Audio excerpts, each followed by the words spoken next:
I checked the time and felt late. Nothing had happened. No one was waiting. No deadline had passed. No train. No meeting. No one waiting at a corner for me to arrive. I was sitting at my desk with a cup of coffee. The light was slow. The morning was fine. But somehow, my body felt like it had missed a train. I closed the tab I had been reading. I reached for my phone. I put it back down. I tried to remember what I was supposed to be doing. Nothing came back. The day was open. But the feeling stayed. A low pressure under the ribs. The kind you get when you know you forgot something, except you didn't forget anything. I used to think this meant I was lazy. Or slow. Or bad at keeping up. The word changed across the years, lazy at 20, distracted at 25, behind at 30, but the feeling was always the same. A small alarm without a fire. I sat with my coffee, with the empty schedule, with the perfectly fine morning, and the feeling did not go away. And eventually, a question arrived. Not loud. Not new. Just one I had never asked plainly. Why do I feel behind, even when I'm still moving? Late for what? I closed the laptop and the question stayed.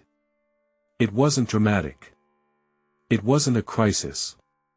It was just one of those small notices you sometimes get about yourself, late in the morning, when the room is quiet enough to hear something that's been ticking under everything else. Late for what? By how much? According to whom? There was no clear deadline I had missed. There was no person disappointed with me.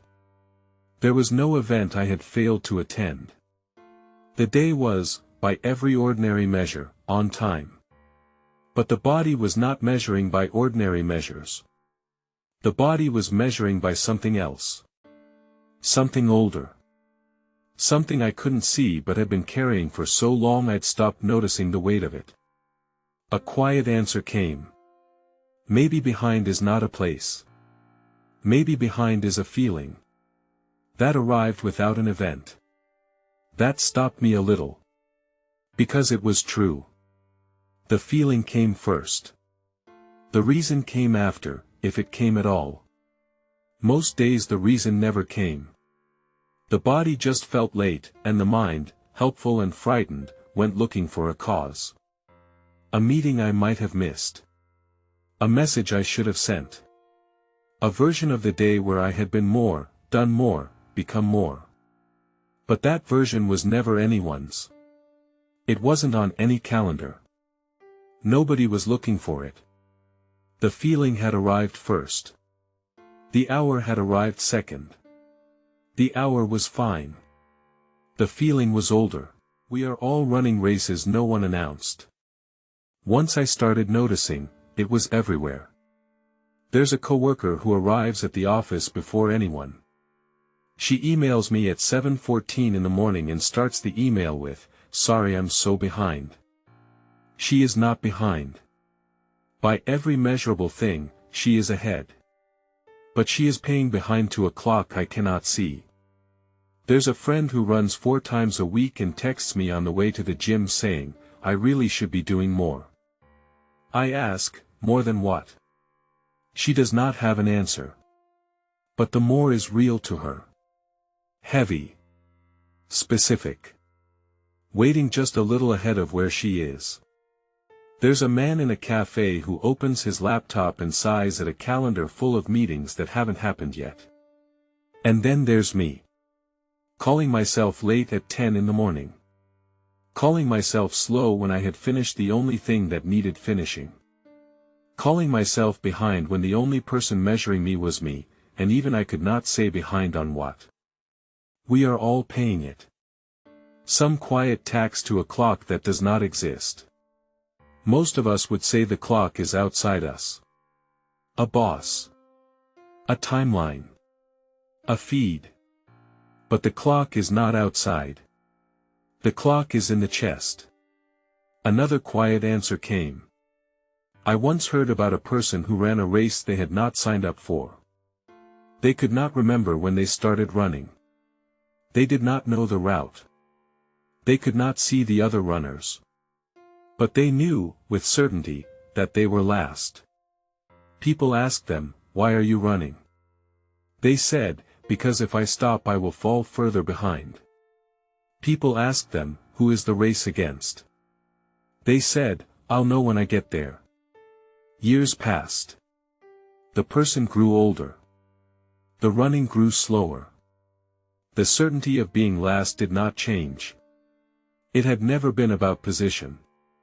The race had not been outside of them. The race had been handed down. A shape the body had learned. In a room someone else had built. I learned to be late before I had a clock. I sat with this for a few days. I tried to remember the first time I felt behind. Nothing exact came back. But the pattern came back fast. There was a report card, when I was 7, with a single mark below the others. My mother did not say anything about the high marks. She said something about the low one. That was the lesson. Above was expected. Below was noticed. There was a teacher who liked the students who finished first. Finishing first meant smart. Finishing slowly meant something else. I learned to write fast even when I was not sure. I learned to read fast even when I missed things. Speed was the proof of belonging. There was a job where a manager asked me where I was on a project. I said, "About halfway." His face moved a little. The face said, "Should be further." After that, I made sure to be further than expected, even when I did not know what expected meant. There was a feed. There is still a feed.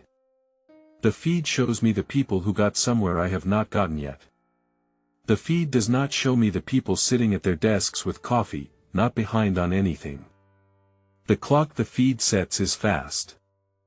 I had been learning the shape of behind for so long the body just kept holding the shape. Even when there was no one to perform for. Even when the morning was empty. Even when nothing had passed me. The body still felt the old room. It thought it was still in the old room. I did not choose this. I learned it. And the learning happened so quietly I never noticed it as learning. I thought it was just who I was. So I asked again, more carefully. Why do I feel behind, when nothing is overdue? A quiet answer came. Maybe I was not behind. Maybe I was measuring myself against a race. No one had actually invited me to. Maybe the race was never the point. Maybe I just kept moving in a direction. Nobody else was timing. I sat with that one a long time. Because it tracked. There was a race in my head, but the race had no starter. Nobody had said go. Nobody was watching the finish. There was just me, running, holding a stopwatch I had built myself from old materials. A report card.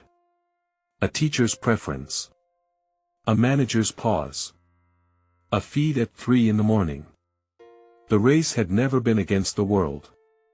The race had been against a measurement I had built in the body, piece by piece, before I had any say in the building. And every morning, I started the race again. I ran until I felt tired. The tiredness was the evidence that the race was real. The race did not need to be real. The tiredness was enough.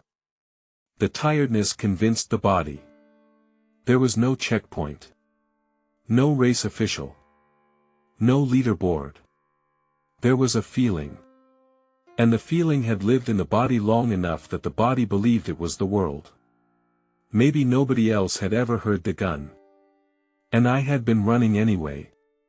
Against runners who never showed up. Toward a finish that moved as fast as I did. But even after I saw the race, the clock kept running. Here's the strange part. The catching up does not work. I have caught up many times. I have finished things before they were due. I have arrived before I needed to.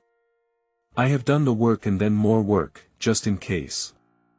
And each time, after the catching up was done, the feeling did not leave. The behindness was still there. Just in a different shape. After a productive week, I would feel behind on rest. After rest, behind on productivity. The shape changed. The pressure did not. It was as if the clock itself was the thing. Not the time. The clock. A clock without mercy. A clock that always reads late. Another quiet answer came. I once heard about a clock that ran fast. Every morning, its owner set it back. Every evening, it had run ahead again. So the owner took it apart, looking for the broken gear. Nothing was broken. The clock had simply been built for a different room. A different light. A different sun. You cannot ask a clock to forget the room it was made in. So the owner stopped adjusting. Stopped resetting. Let the clock run the way it had always run. Some days, when the light came in the window a certain way, the clock looked late. Some days, early. Some days, exactly right. The owner stopped asking. Maybe that was me. Not a broken clock. Just a clock built in a room I no longer live in. The room had a faster sun. The room had a faster expectation. The room is gone now, but the clock remembers. I keep trying to reset it. The clock keeps running fast. Maybe it does not need to be reset. Maybe I only need to stop calling it broken. The audience was never in the room. So who is the lateness for? The boss isn't watching. The friend isn't measuring. The manager is busy with their own clock. The feed does not know my name. There is nobody, anywhere, holding up a stopwatch and writing my time on a board. I started paying attention to who was actually receiving these latenesses, and it was almost never the person I imagined. Maybe the person you have been late to is not even in the room anymore. That one took the breath out of me a little. Because it was true. The lateness was being delivered to somewhere else. Past the friend. Past the coworker. Past the actual day. Going to a quieter place. A version of someone, long ago, whose disappointment I had learned to expect. A pause in a kitchen. A grade circled in red. A face that tightened before I understood why. That person isn't watching now. They might not have been watching even then, not the way I remembered it. But I had kept running, in case they came back. In case they decided I had been late after all. I had been racing towards someone who already left. The race had ended decades ago. Nobody had told me it ended. So I had kept running, in an empty field, against an empty wind, watching an empty clock. But the body was still moving. That was the strange grace. Different timing is not behind timing. Slow is not less. Pause is not absence. Still moving is still here. I had been here the whole time. Always here. Always moving. Just not at the speed of an old clock in an empty room. The clock kept ticking. Sure. But the room had emptied long ago. And I was still in mine. Still moving. Just not late, so how do I stop? After a while, a quiet answer came. Maybe just notice. Not stopping. Not fixing. Just noticing. The body has its own pace. It learns slowly. It might unlearn slowly too. So the lateness is okay. It might be a kindness you give yourself, for now. The body does not always know how to feel time without the old shape. It will need a while to learn another. Maybe somewhere, the permission you have been waiting for never had to come from outside. That last line stayed with me longest. Because I had spent so much energy chasing it. Some marker. some checkpoint. Some moment where I would, finally, be on time enough that the feeling would stop. But there was no marker. There was no checkpoint. There was only a feeling, and the feeling did not respond to evidence. Then one last quiet answer came. I once heard someone say it more simply, to a child rushing out the door. You do not need to be on time. For a clock no one is reading. The clock was just on the wall. The clock was just doing its job. Nobody had asked the child to win against it. The morning was not a race. The day was not a race. The child was just supposed to leave the house with their bag. I held that one for a long time. But I notice now, when I check the time, that the body still reaches for the late feeling. The pressure under the ribs. The small alarm without a fire. And sometimes, lately, I stop. And I just check what time it is. Not whether I should be further along.